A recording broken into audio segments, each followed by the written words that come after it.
जय गुरु भगवान की जय की जय हो। प्रेम से बोलो राधा रानी की जय। परीक्षित जी को भगवान सुखदेव जी ने समझाया कि हे परीक्षित, भगवान श्री कृष्ण पांडवों के रक्षक और यदुवंशियों के रक्षक, गुरु, इष्टदेव सब कुछ थे। और भगवान श्री कृष्ण अपने भक्तों के लिए केवल भगवत्ता ही नहीं धारण करते, कभी कभी भगवान साधारण नौकर की तरह से सारे कार्य करते हैं, सेवक भी बन जाते हैं। इसी तरह से भगवान अपने भक्तों के सारे कार्य को करते हैं। और मुक्ति तो देना उनके लिए कोई मतलब ही नहीं रखता, अपने आप मुक्ति मिल जाती है। किंतु मुक्ति से भी बढ़कर भगवान का भक्ति योग है, भगवान की प्रेमा भक्ति है। वह भक्ति योग ही हमें चाहिए जो भगवान सहज में दे देते हैं। और भगवान के बहुत बड़े भक्त थे राजा भरत। राजा भरत भगवान के बहुत बड़े भगवत भक्त थे। ऋषभदेव ने अपने जीवन काल में ही राजा भरत को राज्य व्यवस्था देखने के लिए नियुक्त कर दिया था। कैसे तामस अहंकार से भगवान के शब्द आदि 5 भूत तन्मात्राएं उत्पन्न होती हैं, उसी प्रकार पंचजनी नाम की जो उनकी पत्नी थी, जो विश्वरूप की कन्या थी, उससे 5 पुत्र उनके उत्पन्न हुए थे जो बहुत ही योग्य थे।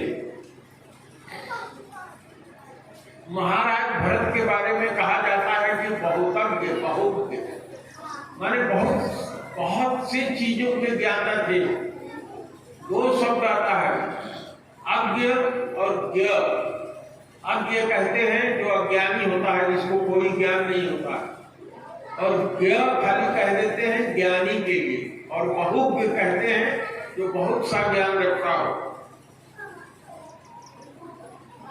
बहुत से कार्यों में लगी हुई अपनी प्रजा के लिए अपने बाप दादा की तरह से अपने स्वधर्म में स्थित रहते हुए प्रजा का प्रजा पालन राजा भरत करते थे। कोई जो यज्ञ किया जाता है उसमें जो ये 4 तरह के यज्ञ कराने वाले नियुक्त होते हैं, जिनको होता, अधर्यु, उद्घाता और ब्रह्मा कहते हैं। इस 4 ऋत्विजों द्वारा कराए जाने वाले यज्ञ जो प्रकृति और विकृति दोनों को परिपूर्ण करते हैं, इस तरह से यज्ञ रूप भगवान का उन्होंने अपने जीवन काल में यजन किया। बहुत ही यज्ञ अवस्था में भगवान के भक्त होने के कारण अपने पुत्रों को राज्य देकर राजा भरत वन में तपस्या के लिए निकल गए। उबन हो रही है तो बंद कर दो कथा, कुछ लोगों को देख रहा हूं बाहर भाग रहे हैं इधर उधर। राजा भरत जीवन मुक्त थे। जीवन मुक्त वो होता है जिसका जीवन अभी शेष है, लेकिन करने के लिए कोई काम ऐसा बाकी नहीं है, केवल उसको इंतजार है अपनी मृत्यु का। इस समय आ जाए तो बस उसको भगवत का परम पद प्राप्त हो चुका है, उसे कुछ करना नहीं है, कृतकृत्य हो गया है वो। ऐसे थे राजा भरत। और राजा भरत ने अपने जीवन काल में 45-40 की उम्र में ही अपने पुत्रों को राज्य दे करके जंगल में चले गए। देखो, जिसका बाप इतना बड़ा भक्त था, जिसके घर में माँ या बाप भक्त होते हैं, उसके घर में कोई न कोई सुंदर भक्त पैदा हो ही जाता है। सत्संग का असर होता है, कोई रोक नहीं सकता। राजा भरत ने सब कुछ छोड़ दिया, अपने लिए कुछ भी नहीं ले गए, केवल एक मृगचर्म पहन करके भगवान का भजन करते थे। केवल उनको समय का इंतजार था, जीवन मुक्त थे कि सब कब समय, कब मृत्यु आएगी, कब समय आएगा और कब हम इस संसार को छोड़ करके जाएंगे। जब हमारी सांसें शेष न रह जाएं और हमारी इच्छाएं शेष हो, तो वह व्यक्ति बंधन में कहलाता है। और हमारी सांसें बची रहे, हमारी कोई इच्छा पूर्ति के लिए शेष न रह जाए, तो वह व्यक्ति जीवन मुक्त कहलाता है। लेकिन देखिए, जीवन मुक्त ज्ञानी और उदासी भी जब तक उसकी मृत्यु नहीं आ जाती, माया के बस में आ सकता है। गंडकी नदी के किनारे राजा भरत रह करके अपनी तपस्या करते।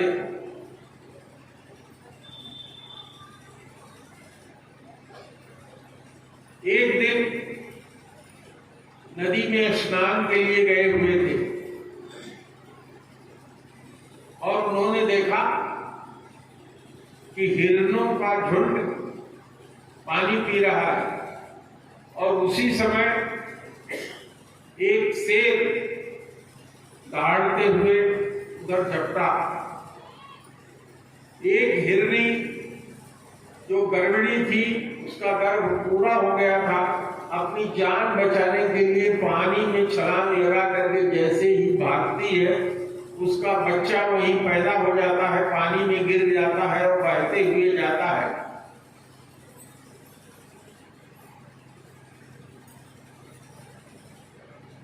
दया बिन संत कसाई, और दया करी तो आफत आई। देखिए कैसे आफत आती है उनके जीवन में। उन्होंने कहा, मेरे सामने ये बच्चा बहता जा रहा है, मुझे क्या करना चाहिए? उनको लगा कि मुझे इसे बचा लेना चाहिए। दया किया, उस बच्चे को बचा करके ले आए। जिसने पूरे राज्य का पालन अपने बच्चे की तरह से किया था, भगवान की भक्ति में सब कुछ प्राप्त करके छोड़ के चले आए। अब उनका मन उस हिरण के बच्चे को देख रेख में लग गया। कहीं वो बच्चा जाता तो उनके मन में आता, कहीं कोई हिंसक पशु खा तो नहीं लेगा, इसका पेट भरा कि नहीं भरा। यही गति हम लोगों की है। हम लोग अपने गृहस्थ जीवन में क्या करते हैं, किसकी क्या आवश्यकता है उसको पूरा करने में ही हर समय उनकी माया और मोह में लगे रहते हैं। और भगवान श्री कृष्ण ने गीता में क्या कहा कि मरते समय जिसके मन में जो विचार रहता है उसी चीज में वो पैदा होता है। अगर हमारे मरते समय ये भावना थी कि हमारी बिटिया आ जाए, हम देख लें, और भगवान ने हमें अधोगति में डाल दिया है, बोल नहीं पा रहे हैं, आंख से आंसू बह रहे हैं, कुछ व्यक्त नहीं कर पा रहे हैं, मन में भावना है कि बिटिया को देखने की इच्छा थी, तो पता लगेगा उसी बिटिया के परिवार में अब उसके बेटे तो हो नहीं सकते, उसके दादी या कुछ और होकर के वही पैदा होंगे। और अगर किसी ऐसे पशु पर जो उसके आसपास है या किसी चीज पे मन लगा और मन में वो भावना मरते समय रही, तो उसी के यहाँ जाकर के वही होना पड़ता है। भगवान का सारा भजन करते हुए भजन धीरे धीरे कम होने लगा, उस हिरण में मन लगने लगा, उस हिरण के बच्चे में। धीरे धीरे काल की गति आई, समय आया मृत्यु का। क्योंकि मरते समय उनके पास वो हिरण था और हिरण के ही बारे में वो सोच रहे थे, तो मर करके उनको उसी हिरण का बच्चा होना पड़ा। जिस हिरण को उन्होंने पाला उसी हिरण का बच्चा होकर के वो पैदा हुए। लेकिन चूंकि जीवन मुक्त थे तो उनका ज्ञान विस्मृत नहीं हुआ।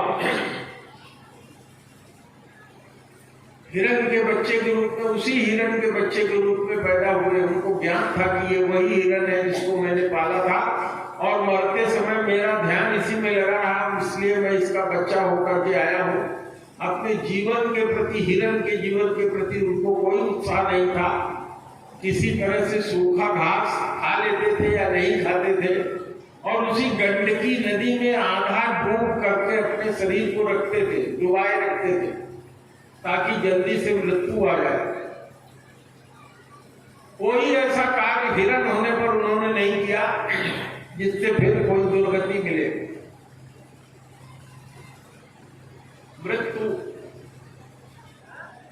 के पहले उन्होंने हिरण के रूप में ही सारा ज्ञान होते हुए अपने शरीर को आधा पानी में डुबा करके बिना पानी पिए शरीर को त्यागा। एक अंगिरस गोत्र के ब्राह्मण के घर में पैदा हुए, ब्राह्मण के रूप में। इनके पिता की 2 शादी हुई थी। इनकी माता दूसरी पत्नी थी। इनके पिता की जो बड़ी पत्नी थी उससे 6 भाई थे, 2 बहनें थी। और भरत जो अब ब्राह्मण के घर में पैदा हुए, इनका नाम जड़ भरत हो गया। एक इनकी बहन और ये दोनों लोग एक ही साथ, एक ही गर्भ से अपनी मां से उत्पन्न हुए। इनके पिता ने अपने जीवन काल में इनको पढ़ाने का, वेद मंत्रों का ज्ञान कराने का, सब कुछ का बहुत प्रयास किया, लेकिन इनको तो सब पता था। ये बने हुए मूर्ख जैसे पिता के पढ़ाने पर भी कुछ पढ़ने के लिए तैयार नहीं हुए, क्योंकि ये जानते थे कि अब मैं पहले फंसा भरत के रूप में रहा, हिरण के रूप में रहा, अब मैं जड़ भरत के रूप में ब्राह्मण के घर में पैदा हुआ हूं। कब मेरा ये भी जीवन कटे जिससे कि मैं मुक्त हूं, जिससे भगवान की गति मुझे मिले। बिल्कुल मूढ़ों की तरह से व्यवहार करते थे, मूर्ख की तरह से।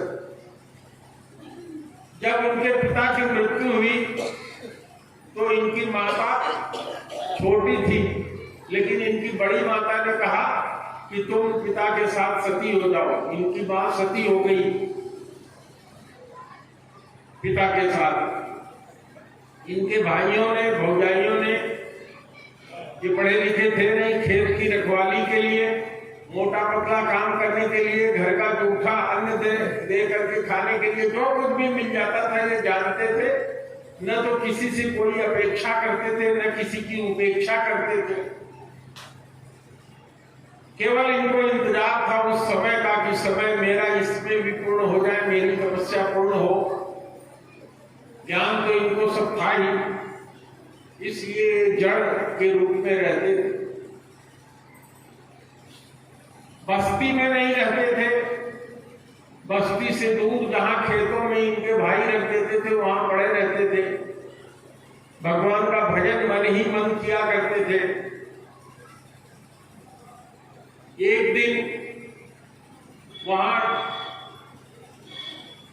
डाकुओं ने भद्रकाली देवी जी की उपासना और बलि देने के लिए एक ब्राह्मण को ले आए थे।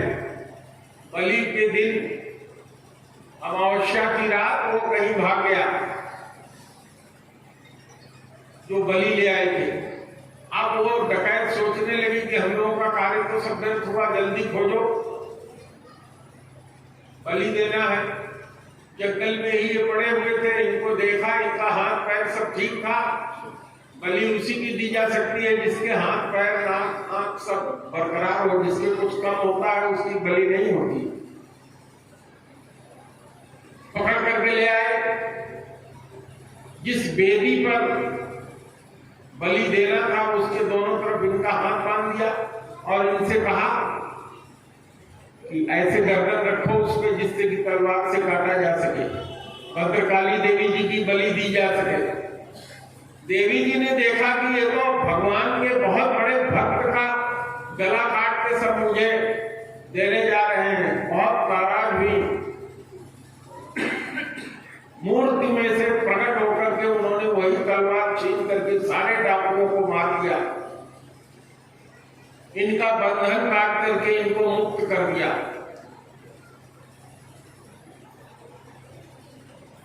ये फिर भगवान का भजन करते हुए वहां से निकल गए। उस समय उस जगह धरती का राजा एक रघुगण नाम का राजा था।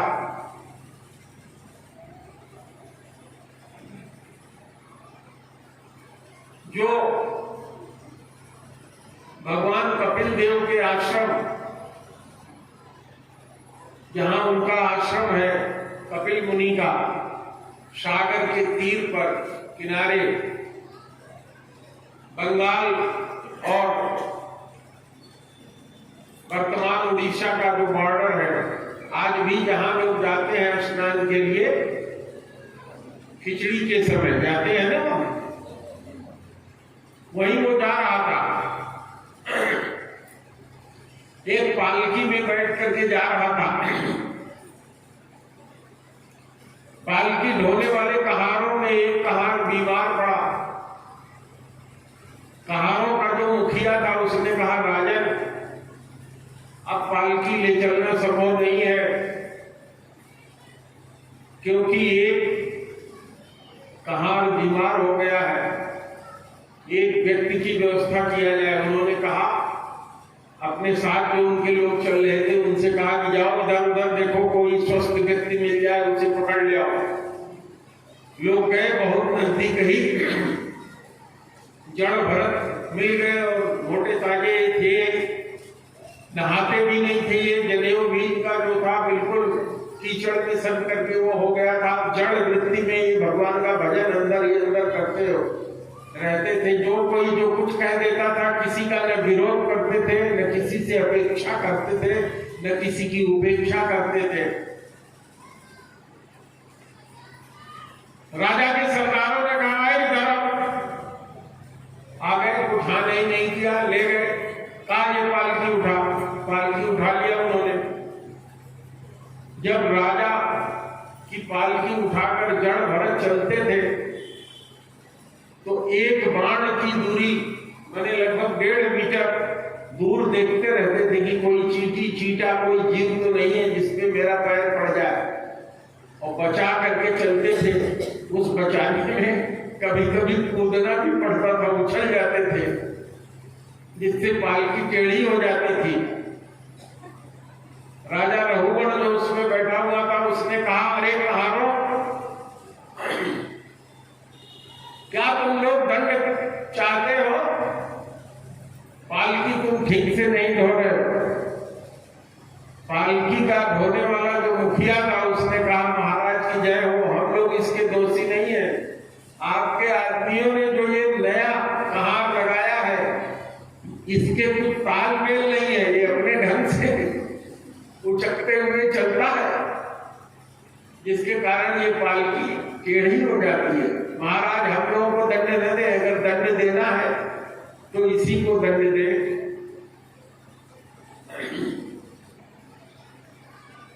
थोड़ी दूर और पालकी चली तो राजा रघुगण ने कहा, है मेरे नए कहार, लगता है कि तुम बहुत दुबले पतले हो। व्यंग्यात्मक भाषा में कहा है, देखो तो बहुत ही स्वस्थ तंदुरुस्त थे। मुझे ऐसा प्रतीत होता है कि इस पालकी में 3 कहार और नहीं है, अकेले तुम ही पूरा भार उठा रहे हो। बहुत कष्ट हो रहा है तुमको। जड़ भरत जी ने सुन लिया, कोई जवाब नहीं दिया। थोड़ी दूर चलने पर फिर पालकी में इसी तरह से उथल पुथल होने लगी।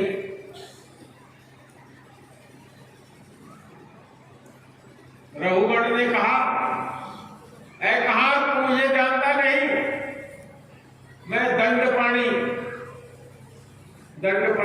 कहा जाता है, जो सबको मृत्यु देते हैं। धर्मराज युधिष्ठिर के रूप में जो पैदा हुए थे, उनका दूसरा नाम क्या है? जो काल के देवता कहलाते हैं, उन्हीं को दंडपाणी कहा जाता है।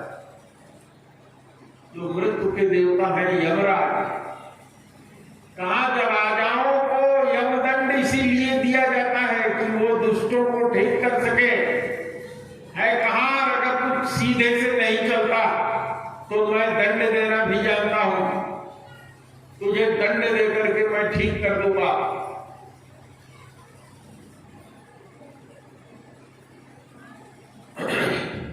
इतना सुनने के बाद जड़ भरत ने कहा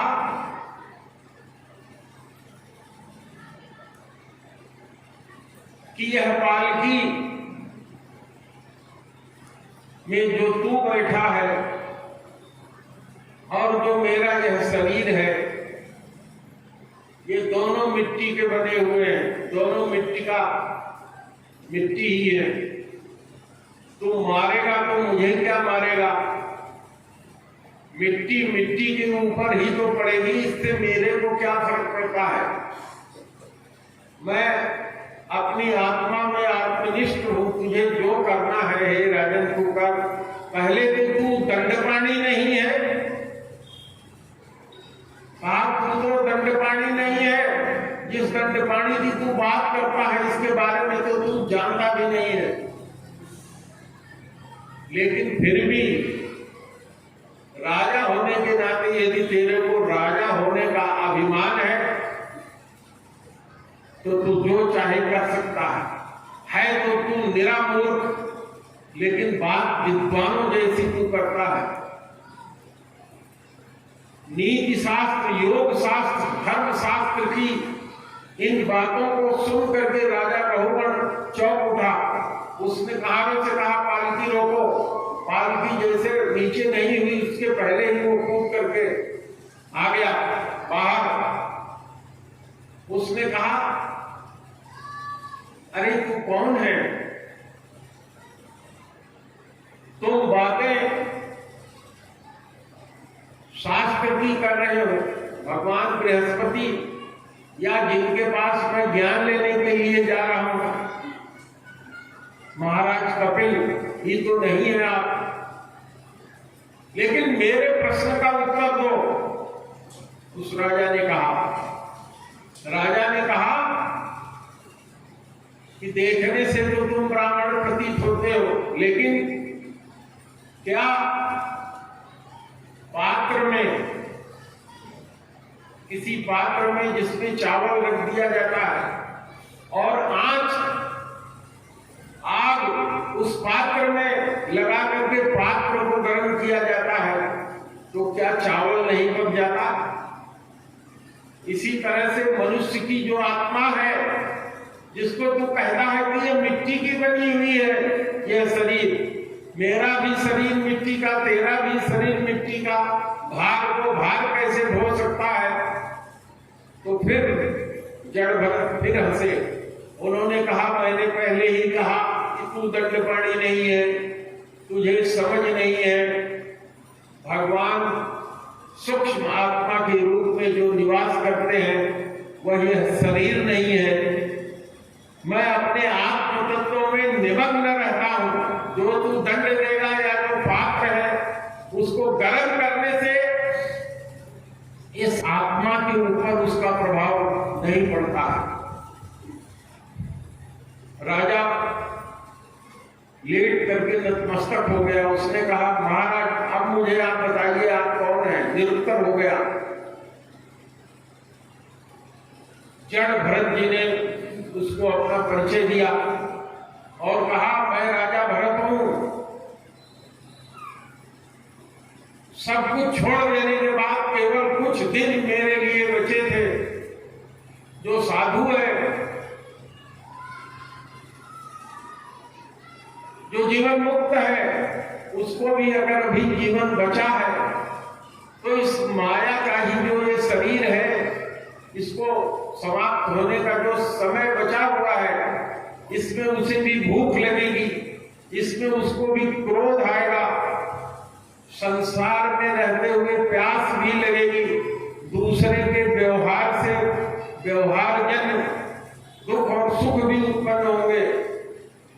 लेकिन जो ज्ञानी है वो इससे सर्वथा अपने को दूर रखते हैं और भगवान के उस समय का इंतजार करते हैं। मेरे परम पूज्य गुरुदेव जो यहाँ विराजमान है, उन्होंने मुझसे बताया कि मैंने 3 बार अपने शरीर से अपनी आत्मा निकालकर भगवान के पास प्रयाण किया, लेकिन तीनों बार हमको वापस भेज दिया गया और यही कहा गया कि तेरा समय अभी पूरा नहीं हुआ है। चौहान जी मोबाइल देख रहे हैं, 8 से ऊपर हो गया क्या?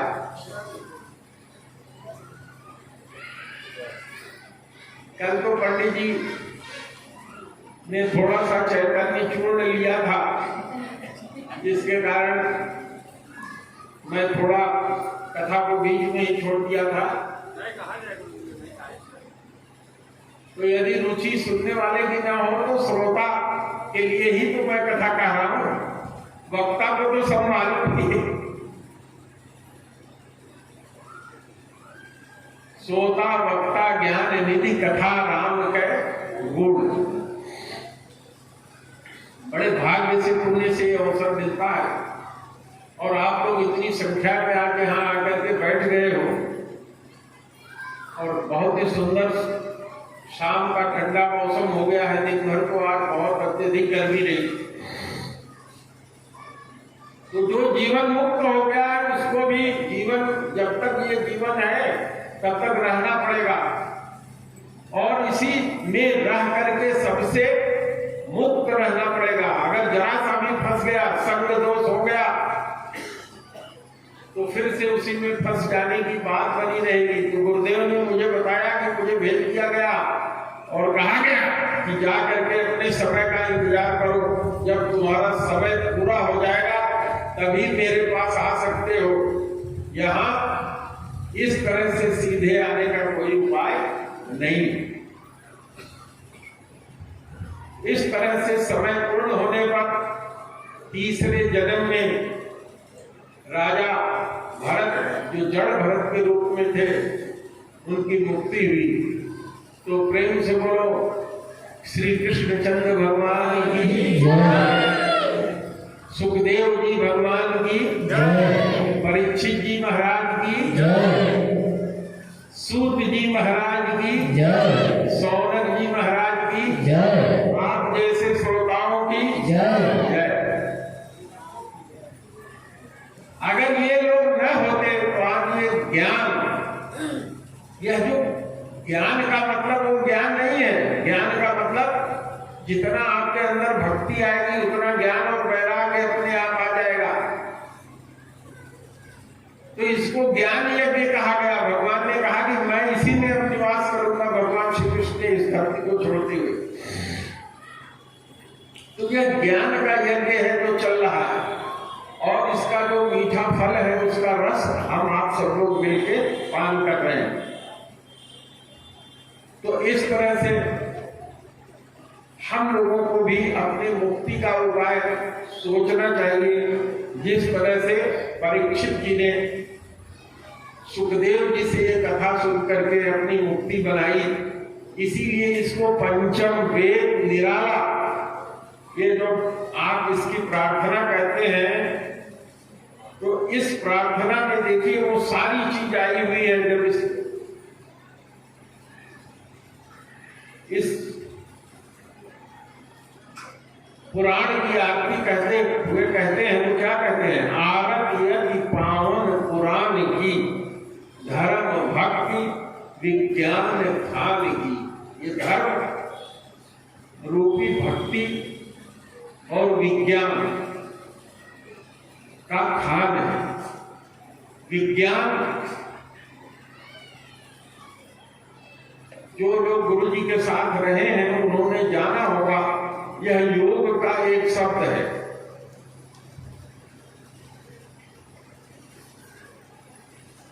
विषयों की विज्ञप्ति को विज्ञान कहते हैं। कितने लोगों के समझ में आया? किसी के समझ में आया हो तो हाथ उठाइए। विषयों की विज्ञप्ति को ही विज्ञान कहते हैं। विषय क्या होते हैं समझा दे रहा हूं। कोई हाथ नहीं उठा रहा, डर के मारे भी लोग नहीं उठाते हैं। हमारी इंद्रियां सब विषयों को ही ग्रहण करती हैं। जैसे हमारी आंख की इंद्री, इसका विषय क्या है? देखना। आप लोगों को मैं देख रहा हूं, आप लोग हमें देख रहे हैं, इस विषय को ये ग्रहण कर रही है। कान अपना विषय सुनने को ग्रहण कर रहा है। त्वचा गर्मी महसूस कर रही है तो हवा लग रहा है, इससे सुख की अनुभूति महसूस कर रहा है।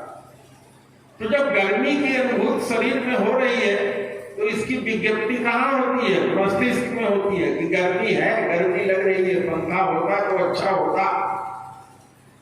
ठीक इसी तरह से अच्छा या बुरा जितने तरह के विषय आपके मस्तिष्क में विज्ञापित होते हैं, आते हैं नहीं आते हैं? आते हैं, सुबह शाम हर समय आते हैं। देख के उत्पन्न होता है अच्छे। लेकिन इसका अभी आएगा, अभी हो सकता है आज ही मैं आपको कथा सुनाऊं। तो विषयों की विज्ञप्ति को विज्ञान कहते हैं। तो धर्म भक्ति विज्ञान खान की ये सब कथाएं उसी की खान है। महापुराण भागवत निर्मल, ये कैसा है? मल से रहित है। सुख मुख विगलित निगम कल्प फल। सुखदेव जी के मुख से निकल करके ये ऐसा सुंदर पका हुआ फल है जो सारे शास्त्रों में, जिनको निगम कहा जाता है, उपनिषद, गीता, वेद, सबका सार तत्व जो है उसको एक जगह एकत्रित करके भगवान की भक्ति के साथ इस तरह से जोड़ा गया है कि ये फलदायी हो गया। आम के डाली में अगर आम का रस चाहोगे तो नहीं मिलेगा। जब आम खाओगे पाओगे तभी आम में ही उसका स्वाद मिलेगा। मिलेगा पत्ते में मिलेगा? नहीं मिलेगा। तो ये पांचवा वेद है। सारी चीजों को निकाल करके इसको इस तरह से प्रस्तुत किया गया कि इसके सुनने मात्र से भक्ति उत्पन्न हो जाती है, और जितनी भक्ति उत्पन्न होती है उतना ज्ञान और वैराग्य अपने आप आ जाता है। परमानंद सुधा रसमय कल।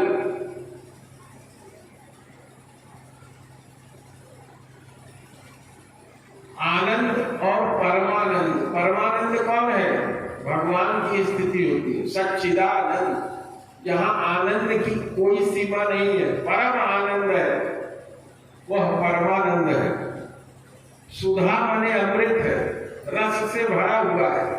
मैकल वो नदी है, नर्मदा नदी के समान है। मैकल कहते हैं, मैकल सुधा, मैकल नर्मदा नदी का नाम है। नर्मदा नदी बहुत पवित्र नदी मानी जाती है गंगा जी की तरफ से। उसी में ये जो मैं रखा हुआ हूँ अभी, इसके ग्रंथ के सामने आप देख रहे हैं शालिग्राम भी, ये उसी नर्मदा में ही पाए जाते हैं। नर्मदेश्वर लीला रस रस निधान की, जो रस के निधान है, खान है। लीला में रस उत्पन्न करने वाले केवल एक ही भगवान है, भगवान श्री कृष्ण। उनकी लीलाओं का इसमें सारा वर्णन है, और उन्हीं से जुड़े हुए जितनी सारी ये इसमें कथाएं हैं। एक कथा का यदि कोई भी कुछ भी ग्रहण कर ले तो उसका उद्धार हो जाता है। कलि मल मथन त्रिताप न सावनी। कलि के मल को, मल माने मैल, तीन ताप, दैहिक दैविक भौतिक, तीनों ताप को मिटाने वाली है। जन्म और मृत्यु के और इस संसार में पैदा होने और मरने के भय को नाश करने वाली है। इसका सेवन करने से, अपने हृदय में ग्रहण करने से, अपने जीवन में उतारने से समस्त प्रकार का सुख देने वाली है। यह एक ऐसी औषधि है जो हरि के चरित्र का वर्णन करती है। इस तरह से ये सुंदर इनकी आरती लिखी गई है।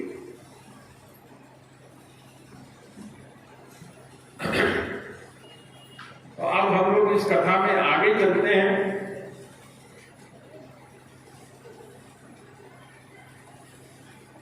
सुंदर सा भजन सुना दीजिए, फिर आगे चलते हैं।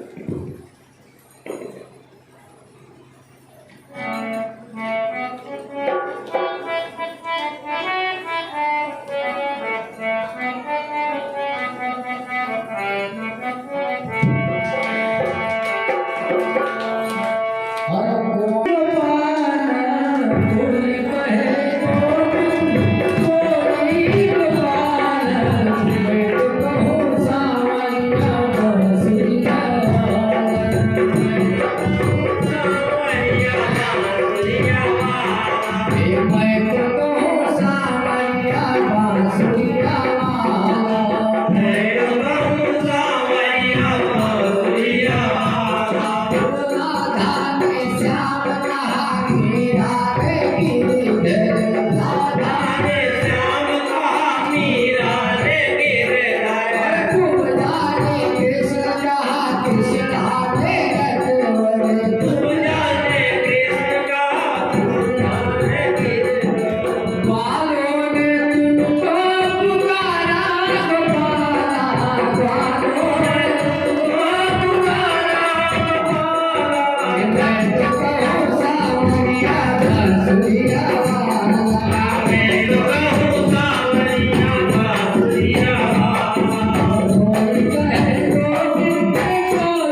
लेकिन इससे पहले राजा परीक्षित और व्यासपुत्र सुखदेव जी की वार्ता मैं यथा आपके सामने प्रस्तुत कर रहा हूं। मैंने आप लोगों से कहा था कि संसार में दो ही रास्ते हैं, प्रवृत्ति का मार्ग और निवृत्ति का मार्ग। प्रवृत्ति का मार्ग क्या है? इस संसार में रहते हुए धन कमाना, दूसरे का हित भी सोचना, पुण्य का कार्य करना, मरने के बाद स्वर्ग लोक तक जाना, स्वर्ग लोक में अपना पुण्य समाप्त होने के बाद इस धरती पर फिर से पैदा होना, यह है प्रवृत्ति का मार्ग। तो राजा परीक्षित ने यही कहा कि हे गुरुदेव, आपने द्वितीय स्कंद में जो हमने आप लोगों को कथा सुनाई थी, वो प्रवृत्ति का मार्ग जो राजा परीक्षित पर स्वयं है। दूसरा उन्होंने कहा कि हे मुनिवर, हे गुरुवर, आपने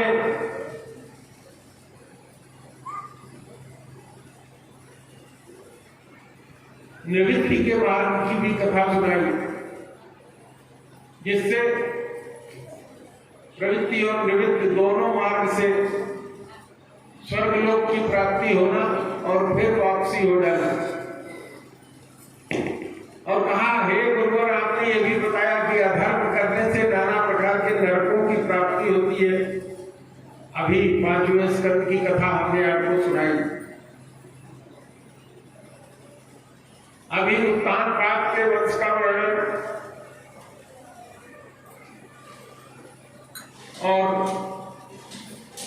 ध्रुव का चरित्र सुनाया। तो उन्होंने कहा कि महाराज, ये सबका सब लीड करता है टुवर्ड्स भक्ति। तो सुखदेव जी ने कहा कि सुनो, मैं तुम्हें कथा सुनाने जा रहा हूं जिस तरह से कि क्षण भर में इस कथा से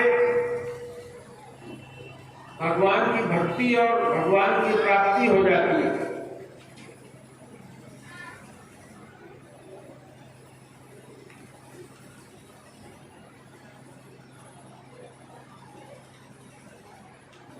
कहा कि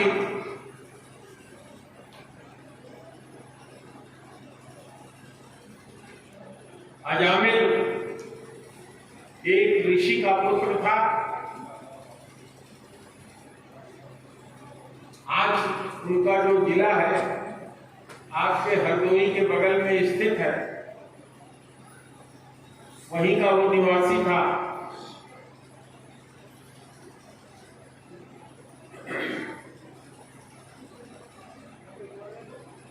अजामिल ऋषिपुत्र था, अपने पिता का अकेला पुत्र था, उसकी शादी भी हो चुकी थी। भगवान के मार्ग पर पूजन यजन करने के लिए अपने सपरिवार के साथ अपने परिवार में रहता था। एक दिन उसके पिता ने कहा, बेटा, यज्ञ के लिए संध्या की लकड़ियां इत्यादि जाकर के तुम जंगल से ले आओ। अजामिल उस को लेने के लिए फूल, फल, दल, लकड़ी लेने के लिए जंगल में गया। जब वो लौट रहा था तो उसे कुसंग मिला। उसने क्या देखा? एक उल्टा स्त्री एक पुरुष के साथ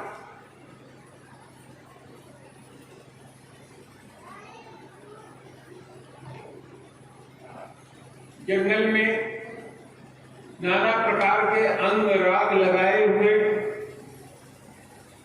नशा करके विहार कर रहे हैं।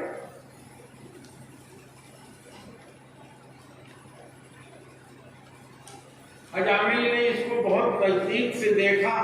जो अभी हम लोग इंद्रियों की बात कर रहे थे, विषयों की विज्ञप्ति, अजामिल के मस्तिष्क में विषय की विज्ञप्ति हुई। अजामिल अपने घर गया, सारा सामान अपने घर माता पिता को दे करके और उसी उल्टा स्त्री के पास चला गया, अपनी सती साध्वी व्याता पत्नी को छोड़ दिया, बहुत ही सुंदरी पत्नी को, क्योंकि उसका मन उस आचार रीति और व्यवहार में लग गया जो उसने कुसंग में वहां देखा था, जिसकी विषय की विज्ञप्ति उसके दिमाग में हो गई थी। कन्नौज नाम का एक जिला है जो कदाचित आपके बगल में सीतापुर, सीतापुर के बगल में हरदोई और हरदोई के बगल में कन्नौज जनपद है, जहां से कुछ बड़े नेता पहले खड़ा हुआ करते थे, जो यहाँ के मुख्यमंत्री भी रहते हैं। इतना इशारा काफी है, नाम किसी का लेना किसी मंच से उचित नहीं है। तो उस कन्नौज के देश में वो निवास करता था अजामिल। उस उल्टा स्त्री के साथ उसी तरह से वो अपना जीवन बिताने लगा, अपना ब्राह्मणत्व उसने खो दिया, भगवान की पूजा पाठ करना सब खो दिया, अधर्म के मार्ग पर चलने लगा। अभी मैंने आपको कथा सुनाया कि अधर्म में होगा तो क्या वृत्ति होगी, लोगों को लूट लेना, डकैती डालना, सताना, क्योंकि बिना धर्म के काम चलेगा नहीं। यही अधर्म के मार्ग पर चलने पर यही सब चीजें होती हैं।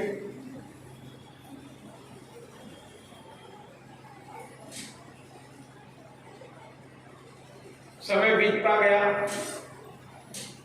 उसके 7 पुत्र उत्पन्न हुए। उस नारी से गृहस्थी बड़ी होती गई, भार बढ़ता गया और डकैती, चोरी, बदमाशी, छिनैती उसकी बढ़ती गई, डग्गामारी उसकी बढ़ती गई। आप लोग तैयारी कर लीजिए, थोड़ा जल्दी में मैं इसे खत्म करूंगा।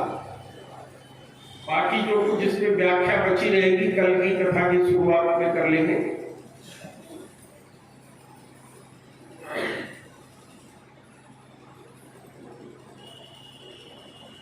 अजामिल ने अपने 8वें पुत्र का नाम नारायण रखा। अब धीरे धीरे उसका पुत्र नारायण 10-12 साल का हो गया था। ऐसे व्यक्ति को लोग गांव में रहने नहीं देना चाहते और गांव से बाहर उसने अपना मकान बना लिया था।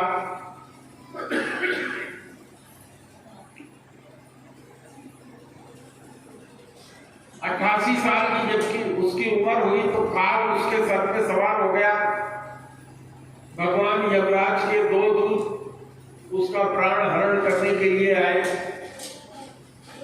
उसका गला दबा करके उसका प्राण हरण कर रहे थे। जैसे वो दूसरों को मार डालता था, वैसे उसको लगा कि मैं स्वप्न देख रहा हूं, और उसने मदद के लिए अपने बेटे का नाम लेकर के नारायण नारायण जोर से चिल्लाया।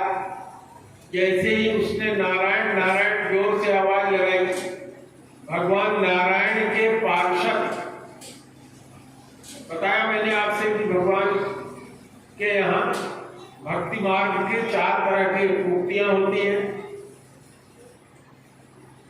शास्त्री मुक्ति, जो भगवान का ऐश्वर्य है उसको उपयोग करने वाला, उनके लोक में रहने वाले शालोक, उनके समीप रहने वाले सामिप्य,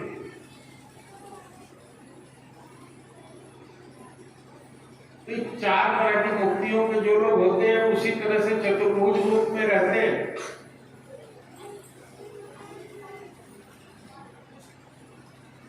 तो वो भगवान के पार्षद वहां प्रकट हो गए और यमराज के दूतों को रोक दिया है, रुको।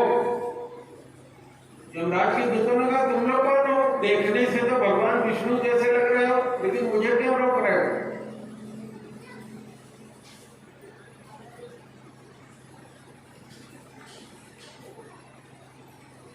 तो उन्होंने कहा, तुम कौन हो? उन्होंने कहा, हम महाराज धर्मराज, जो समस्त जीवों के हृदय में निवास करते हैं, उनके कर्म की गति लिखते हैं, उनके दूत हैं, इसका प्राण हरण करने के लिए आए हैं। महान पाप की है ये, इसको अधोगति में डालने के लिए इसका हम प्राण निकाल रहे हैं, उसी तरह से इसको दंड दे रहे हैं। उन्होंने कहा, ना, इसे छोड़ दो। अब जमदूतों के बीच और भगवान के दूतों के बीच वार्तालाप चलने लगी। उन्होंने उसका प्राण छोड़ दिया और वो सब सुन रहा है। अजामिल जमदूतों ने कहा, वेद में जो धर्म का तत्व बताया गया है, अधर्म का तत्व बताया गया है, वेद में धर्म का तत्व है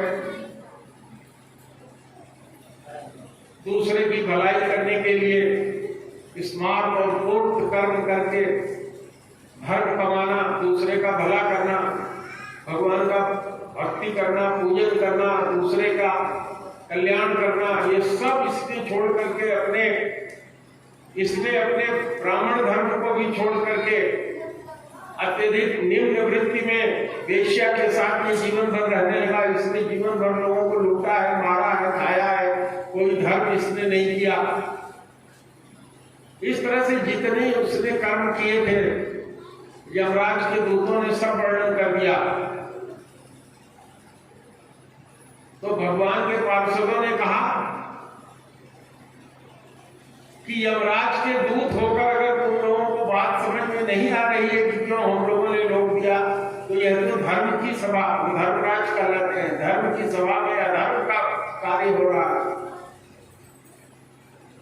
भगवान के दूतों ने उसे समझाया कि किसी व्यक्ति के द्वारा चाहे पूरा जीवन किसी तरह का कर्म क्यों न किया गया हो, प्रयाण के समय, मृत्यु के समय, चाहे भूलवश, चाहे जैसे भी, यदि भव भयहारी भगवान का कोई नाम किसी भी तरह से कोई जीव ग्रहण कर लेता है तो उसके सारे पाप धुल जाते हैं। तुम कैसे धर्मराज के दूत हो तुम लोग? अब इस समय इसके प्राण को नहीं ले जा सकते। धर्मराज के दूत वापस हो गए। जाकर के उन्होंने धर्मराज से पूछा, महाराज क्या आपके ऊपर भी कोई है? धर्मराज ने कहा, हाँ मैं तो एक लोकपाल हूं। भगवान जो परब्रह्म है, जिनको परमात्मा कहते हैं, जिनको भगवान कहते हैं, उनका मैं लोकपाल हूँ, उनका अधिकारी हूँ। उनके द्वारा दिए हुए कर्म को मैं करता हूँ, वो मेरे भी मालिक हैं। मैं केवल एक कल्प तक जमराज हूँ, अगले बार कोई दूसरा जीव जमराज बन करके आ जाएगा, धर्मराज हो जाएगा। जो भगवान के पार्षदों ने कहा है वही सही है। यह बात पूरा अजामिल ने सुना।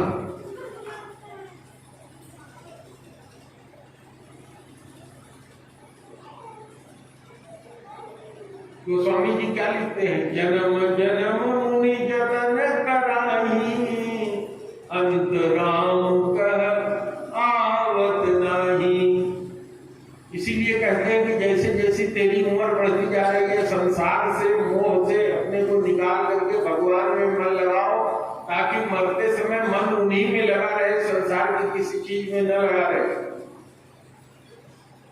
जन्म जन्म मन को कंट्रोल में करने वाले मुनि लोग प्रयत्न करते हैं, लेकिन मरने के समय गाफिल हो जाते हैं, होश नहीं रहता, और राम राम जो उनसे निकलना चाहिए वो नहीं निकलता, जिसके कारण मुक्ति नहीं होती।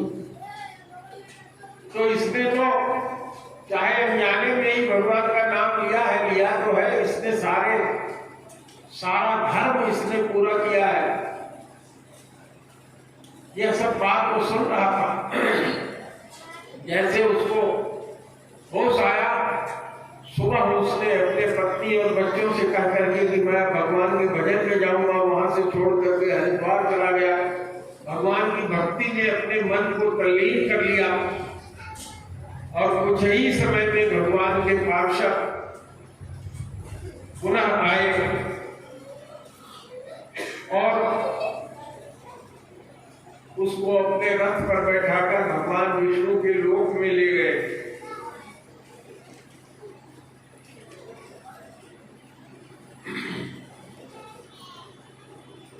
तो जीव के लिए मुक्ति के जो 4 साधन हैं,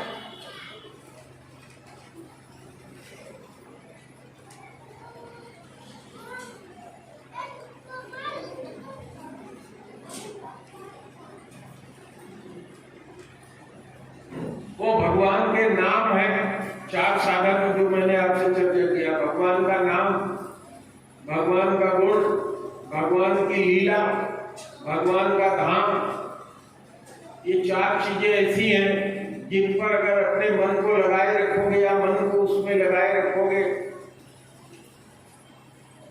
तो जो तुम चाह रहे हो वो हो जाएगा। यही चीज ये श्रीमद् भागवत समझा रही है, समझाती है। देखो, हम लोगों के पास इंद्रियां हैं, तब आदमी बुढ़ापे में आने के बाद भूलने लग जाता है। हम में से बहुत से लोग जो हमारी उम्र के हैं या नहीं भी उम्र के हैं, 50 साल 45 साल के होते होते अभी सोचेंगे कि अभी घर जाना है, मोबाइल इधर रखा, भूल गए, चले उठ गए और चले गए, सामान कहीं छूट गया, तो स्मृति खत्म हो सकती है। तो भगवान का नाम लेने का गुण जो है चला जाएगा, मुंह से नहीं बोल पाओगे, सुन नहीं पाओगे, पहले हो जाते हैं लोग कि नहीं दबा मांगो पाओ, पैर से लंगड़े हो जाते हैं, चलने लायक नहीं रह जाते। अच्छे खासे नौजवानों को हमने देखिया हुआ देखा है, आपने देखा है कि नहीं? जरूर देखा होगा। तो नाम नहीं ले सकते, गुण नहीं ले सकते, नाम सुन नहीं सकते, भगवान की लीला का अभिनय नहीं कर सकते क्योंकि शरीर इस लायक नहीं है। पहले तो लोग भगवान की लीला में भाग लेते थे, कोई सीता बनता था, कोई हनुमान, कोई राम, कोई कुछ। दीपक जला लो दादा। और भगवान का धाम जैसे अयोध्या धाम है, तो सब खत्म हो जाए अगर आदमी उसी धाम में मम धाम मदा पुरी सुहावन कहा, वहां अगर कोई निवास करता है तो इस पुराना धाम में गुरु जी के जो आ जाता है उसकी मन बुद्धि जैसे पवित्र हो जाती है, ऐसे भगवान के धाम में जाने से बुद्धि निर्मल हो जाती है, पवित्र हो जाती है। तो ये शरीर कभी भी साथ छोड़ सकता है, इसके लिए उम्र जैसी कोई चीज काम नहीं आ रही। तो ये साधन चतुष्टय है, भगवान का नाम, गुण, लीला और धाम, इन 4 का हमको विचार करके जितना संसार में रहते हुए इसका लाभ मिल सके हमें लेना चाहिए। अंतिम भजन हम लोग सुनेंगे और उसके बाद आगे भजन करो मस्त जवानी में, बुढ़ापा किसने देखा है। भजन करो मस्त जवानी में, भजन करो मस्त जवानी में, बुढ़ापा किसने देखा है।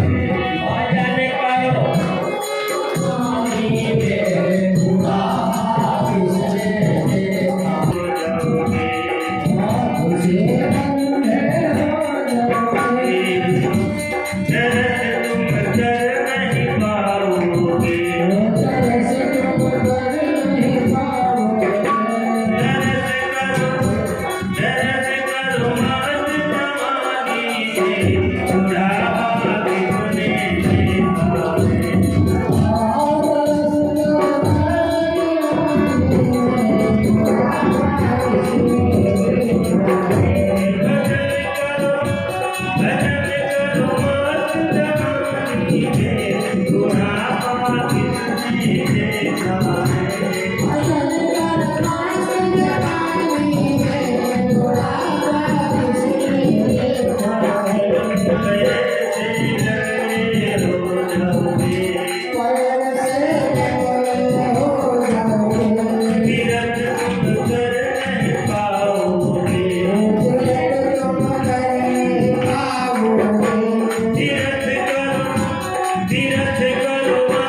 जवानी में,